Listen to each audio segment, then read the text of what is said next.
碧云寺后面的三宝殿。哦，三宝殿旁边的作息表，你看哦，早上4点50到5点05就起床盥洗。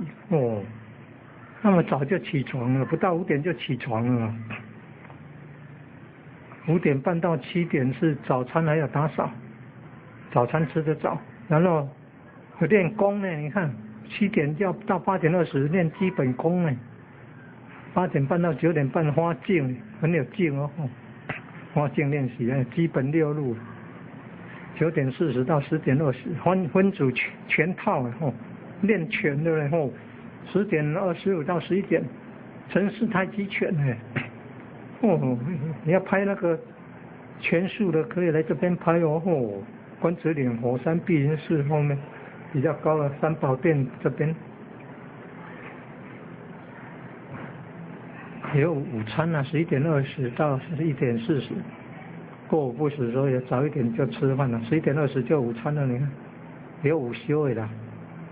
1点下午1点40到2点起床，然后2点到3点基本功又要练功啊。3点10分到4点分组全套。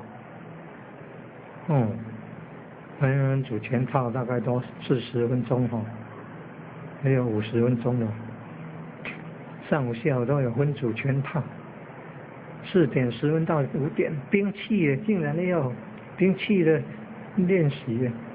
5点10分到6点半晚餐的，晚餐也是吃得早。军中啊，兵科也大概是5点就要吃午餐了。这里是出家人的活动吗？关子岭火山碧云寺后面比较高的这个三宝殿呢。旁边的作息表出现了，还有练拳、练陈氏太极拳，还有练兵器的。还有5点10分到6点半晚餐，6点半到7点是礼佛，7点10分到8点是8级健身术及步法。还有8级健身术及步法。晚上还有在练8级健身术及步法。8点10分到8点50干部练习，9点以后心得交流，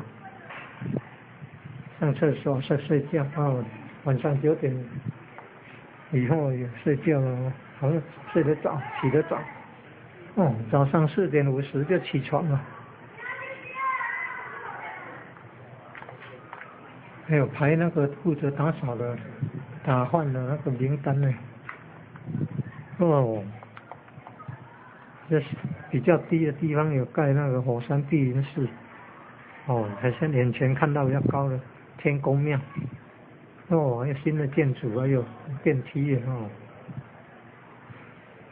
山下左边那边嘛，东山碧仙寺。农历过年前，今天12月23号，将观世音菩萨圣像送回这里关子岭火山碧云寺娘家。从早上6点38以后出发，走了快6个小时了，到了中午12点20分左右才进入那个大殿前面的庙场。随香客很多一路绵延100多公尺以上早上还很冷，现在放晴了，比较热，现在已经下午1点多了。